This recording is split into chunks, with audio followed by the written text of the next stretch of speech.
Saludos queridos estudiantes. En esta lección de hoy vamos a trabajar el tema de la desobediencia civil. Espero que les guste. Voy a quitar esto también. Muy bien. Esto viene para el examen. Hablaremos particularmente del trabajo de Henry David Thoreau.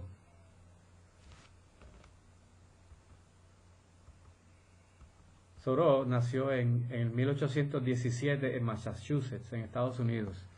Esa es la época en que Estados Unidos estaba creciendo como país. Él creció con su país joven, definiéndose tanto en su contorno nacional como en sus relaciones internacionales. Thoreau practicó la desobediencia civil. No solamente escribió sobre el tema, sino que también fue activista. Y fue preso por no pagar sus impuestos, por oponerse a la guerra de Estados Unidos con México, que él consideraba imperialista. Es decir, él no pagó sus impuestos porque no quería que su dinero se utilizara para costear una guerra que él consideraba injusta, y pagó la consecuencia de ir preso. Aquí les pongo un mapa de México como era en el 1848, que incluía la parte del mapa coloreada de lila y la parte del mapa de color crema. Estados Unidos y México tuvieron una guerra en el 1848 declarada por Estados Unidos, y en esa guerra que México perdió, se vio obligada en el Tratado de Guadalupe a cederle a los Estados Unidos la mitad de su territorio nacional, básicamente todo lo que había al norte del río Bravo. Esos territorios que México, humillado, le tuvo que ceder a Estados Unidos, incluye lo que hoy son los estados de Texas, California, Nuevo México, Arizona, Utah, Nevada y Colorado. Así que es un territorio gigantesco. Convirtió a los Estados Unidos en una potencia de dos mares, de dos océanos. Y gente como Henry David Thoreau se opusieron contracorriente, porque la ola nacionalista era muy fuerte, por supuesto, pero ellos se opusieron como parte de la Liga Antiimperialista porque entendían que esa guerra era injusta y le habían arrebatado territorio a otro país, y pagó las consecuencias de la cárcel.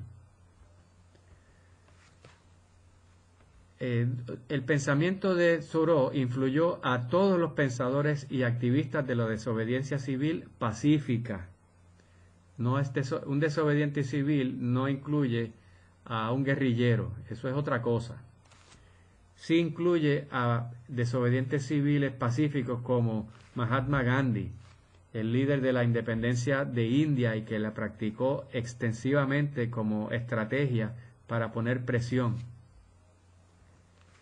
También influyó a Martin Luther King Jr., que fue el líder del movimiento de los derechos civiles raciales en Estados Unidos, y también practicó el activismo y la desobediencia de leyes injustas, pero desde la perspectiva pacifista. La desobediencia civil nos dice que el Estado se puede equivocar, no es infalible. Por eso es que hablamos de la desobediencia civil ligada al tema del anarquismo. Claro, el anarquismo propone que se elimine el Estado. La desobediencia civil no propone que se elimine el Estado, pero sí reta la infalibilidad de las leyes. Nos dice que muchas leyes son injustas e inmorales, aunque sean aprobadas por vías democráticas, aunque se lleven por los debidos canales, por los debidos procesos.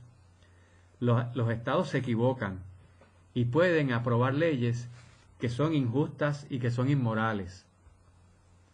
Déjeme proveerle algunos ejemplos de leyes que son injustas. La esclavitud. En el siglo XIX, Estados Unidos era un país democrático, con instituciones políticas estables, procesos de ley, y aún así era legal la esclavitud. Otros países no eran tan democráticos, pero aún así se llevaba por la vía legal, por la vía de las instituciones, y a todas luces esa es una ley injusta. La exclusión de las mujeres en las elecciones es una ley también injusta que la historia ha declarado como que era una inmoralidad, pero era legal, inclusive constitucional en muchos países. La segregación racial, que hemos discutido anteriormente en clase, también fue producto de procesos legales, institucionales y hasta democráticos. Hoy día todavía se practica la pesca de ballena y hay muchos países en los que eso es legal, aunque para el mundo entero es inmoral y además pone en peligro una especie extraordinaria. Así que para la desobediencia civil es claro que el Estado se equivoca con frecuencia, aunque sea esas leyes que aprueba, aunque sean producidas a base de procesos, procesos institucionales. Nos dice la desobediencia civil que los ciudadanos no deben apoyar esas leyes, no deben apoyar leyes que sean injustas. Un ciudadano debe tener una escala de valores independiente del Estado. Y si hay leyes que ese Estado o ese gobierno aprueba que contradice su escala de valores, los ciudadanos no las deben apoyar. Por lo tanto, la moral es fundamental en la política, contrario a lo que nos había dicho Maquiavelo, que estudiaba la política como es, no como debería ser. Thoreau nos dice, no, yo quiero ver cómo debería ser, y los ciudadanos deben estar conscientes de cómo debe ser la política. Y una vez se aprueban algunas leyes que violentan los valores morales de un individuo, si hay leyes que hacen eso, el individuo tiene el derecho, pero no solo el derecho, también la obligación de no obedecerlas y de retar esas leyes. ¿Cuáles pueden ser las consecuencias de la desobediencia civil? Pues el individuo tiene que estar dispuesto a enfrentar cárcel, a enfrentar arrestos, a veces enfrentar hasta golpizas, porque la desobediencia civil es pacífica, pero no es pasiva, es activa. Y los desobedientes civiles en la historia han sido personas que han retado a las instituciones y en gran medida la historia les ha dado la razón, pero en su momento han pagado consecuencias muy severas a veces. Algunos desobedientes civiles muy famosos en la historia, hablemos de uno de los primeros después de Thoreau, Leo Tolstoy, el ruso, que hablaba de la no violencia activa allá en el 1869, y esa filosofía está incluida en el extenso libro La guerra y la paz, una de las obras clásicas de la literatura mundial. Y de hecho se crearon grupos en Rusia que practicaron la desobediencia civil contra el régimen dictatorial de los zares, de los reyes rusos, que eran muy represivos. Por supuesto, uno de los más famosos, si no el más famoso en la historia, Mahatma Gandhi, allá en la década del 30, cuando comenzó el movimiento de independencia de la India, que no culminó hasta el 1947, cuando finalmente se independiza India. De hecho, el año pasado se cumplió, en el 2017, se cumplió un aniversario de la independencia de India. Rosa Parks, que la historia la conoce como esta mujer que no quiso cederle la silla a un hombre blanco, cuando en los autobuses en Estados Unidos las personas conocidas como personas de color tenían que sentarse en la parte de atrás. Era la época de la segregación racial. Y Rosa Parks fue parte de un movimiento que a conciencia, no fue que ella estaba cansada porque llegaba un día largo de trabajo y no quiso pararse. Había un movimiento de derechos civiles que decidió que ella, un movimiento organizado, que decidió que ella iba a ser la protagonista. Y ella sabía que la iban a arrestar, como fue. A ella la arrestaron y ya había abogados esperando para fiarla y gente afuera para protegerla. Y de hecho eso provocó un boicot masivo de los autobuses, eran guaguas privadas. ¿Y qué hizo la comunidad negra en Montgomery, Alabama? Decidió que no iban si no podían sentarse donde ellos quisieran, pues mejor se iban caminando, o se iban en taxi, o se llevaban en los pocos carros que podían tener. Y el boicot fue tan efectivo porque la compañía de guagua, irónicamente, la mayoría de sus usuarios eran negros, que la compañía de guaguas terminó accediendo, pero no sin antes haber habido enfrentamientos serios con la policía que pretendía que obligarlos a tomar los autobuses a pesar de que los maltrataban realmente en la propia guagua. Ahí está el boicot de autobuses de Montgomery. Ese boicot lo dirigió Martin Luther King. Ahí es que se hace famoso él. Eso hizo noticias en todo Estados Unidos y en el mundo entero. Por supuesto, la segregación racial, ya nosotros habíamos comentado en la clase los casos del Tribunal Supremo, el caso que la permitió y el caso que la destruyó. Pero eso eran leyes. Y si usted violentaba las leyes, pagaba las consecuencias. Así que hubo muchos desobedientes civiles que la retaron y algunos lamentablemente fueron muertos, como el propio Martin Luther King, que lo asesinaron.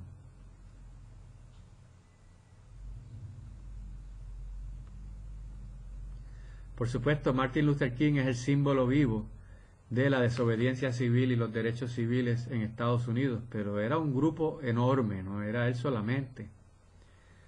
Existía también otro gran líder del movimiento de los derechos civiles, que fue Malcolm X. Pero Malcolm X no practicó la desobediencia civil. De hecho, Malcolm X promovía la estrategia opuesta. Los seguidores de Malcolm X iban armados con pistolas y se enfrentaban o se le oponían a la policía. Malcolm X también terminó asesinado, pero él entendía que había que enfrentar la violencia con violencia. Así que Malcolm X fue un líder de los derechos civiles, pero no practicó la desobediencia civil pacífica. En Puerto Rico, en el 1971, en Culebra, hubo un movimiento de desobediencia civil muy exitoso. Ahí hay un pequeño enfrentamiento, pero realmente el movimiento fue pacifista o pacífico. Ahí vemos en ese recuadro a un Rubén Berríos, en ese grupo un Rubén Berríos joven. Y ese grupo, en aquel momento, el gobernador era Luis Aferré, y era mayoritariamente independentistas que se fueron a las playas de Culebra, a Flamingo, donde hoy día van tantos estudiantes a pasar las vacaciones. Fueron a esa playa precisamente a sentarse y a ocupar espacios donde había bombardeos, para sacar a la Marina de Culebra, para que no se hicieran más bombardeos en esa zona. Todavía quedan algunos restos de tanques allí pudriéndose en el mar, pero fueron exitosos y la Marina dejó de usar a Culebra como un campo de tiro. Por supuesto, la isla hermana de Culebra, Vieques, continuó con ese movimiento en la década ya final del siglo XX, 1999 al 2003, hubo nuevamente un movimiento de desobediencia civil pacífica para evitar que hubiera bombardeos allí. Nuevamente, ahí hay una foto de Rubén Berríos ya mayorcito, fue nuevamente arrestado, y ahí se arrestaron a cientos de personas. Que finalmente el movimiento fue exitoso y la Marina dejó de bombardear a Vieques. Lo que no se proponían en el movimiento era que se fuera, además, que cerrara la base de Roosevelt Roads. Eso no era parte de sus exigencias. Y una cosa que tiene particular ese movimiento de desobediencia civil es que incluyó sectores de todo el espectro político. Es decir, en ese momento no solo fueron independentistas, también había estadolibristas y había estadistas. Inclusive el propio gobernador Pedro Rosselló, que estuvo hasta el año 2000, apoyó la salida de la Marina de Vieques, no de la base de Roosevelt Roads. En Nueva York, este personaje que conocemos como Tito Kayak, en el año 2000 se trepó allá a la Estatua de la Libertad y colocó una bandera de Puerto Rico sobre el rostro de la Estatua de la Libertad. Evidentemente eso es ilegal. Era como una señal de protesta, era parte de la lucha para sacar la Marina de Vieques. Fue para llamar la atención al mundo. Otro evento de desobediencia civil masiva se dio en Seattle en el 1999, en la primera reunión de la Organización Mundial del Comercio, la OMC. La OMC es como el niño símbolo del neoliberalismo, del capitalismo y la globalización mundial. Eso se celebró en Estados Unidos y allí se iban a reunir los líderes, presidentes, primeros ministros del mundo entero. Hubo tal concentración de personas en Estados Unidos, esto no estamos hablando de otro lugar, en Estados Unidos hubo tanta gente que fue a protestar para bloquear las entradas y las salidas del hotel donde se estaban reuniendo, que tuvieron que cancelar esa reunión. Ahora usted imagínese lo complicado que es establecer una fecha y un lugar para reunir a la mayoría de los líderes del mundo y que tenga que enviarlos para su casa porque no se pudo dar la reunión debido a las protestas masivas que se dieron afuera. De ahí en adelante la OMC aprendió la lección y cada vez que se han reunido lo han hecho bajo condiciones de una seguridad extrema. Inclusive en una ocasión se reunieron en un barco a ese nivel.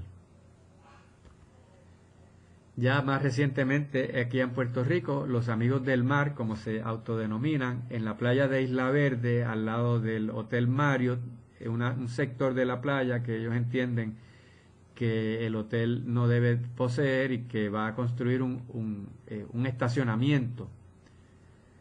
Ahí hay unas fotos de lo que era ese espacio en el año 2005, antes de que los llamados Amigos del Mar se colocaran allí en un campamento que todavía está allí.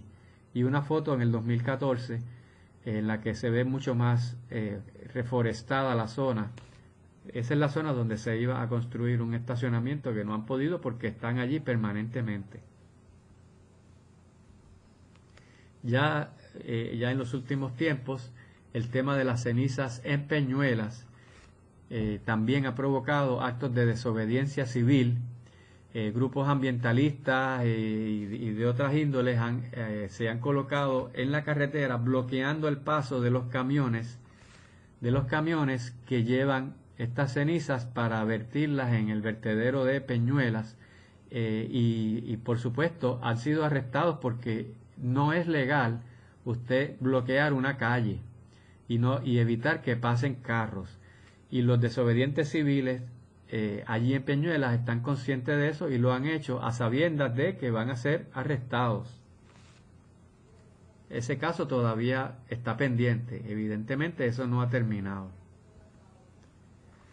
Y hasta aquí llega esta lección de la desobediencia civil y espero que hayan disfrutado de esta lección. Es un complemento de la lección de la anarquía. Verán que aunque no proponen eliminar el Estado, sí proponen que se pueden retar decisiones del Estado, aunque sean legales y que hayan pasado por los debidos procesos. Esta lección también viene para el examen. Hasta luego.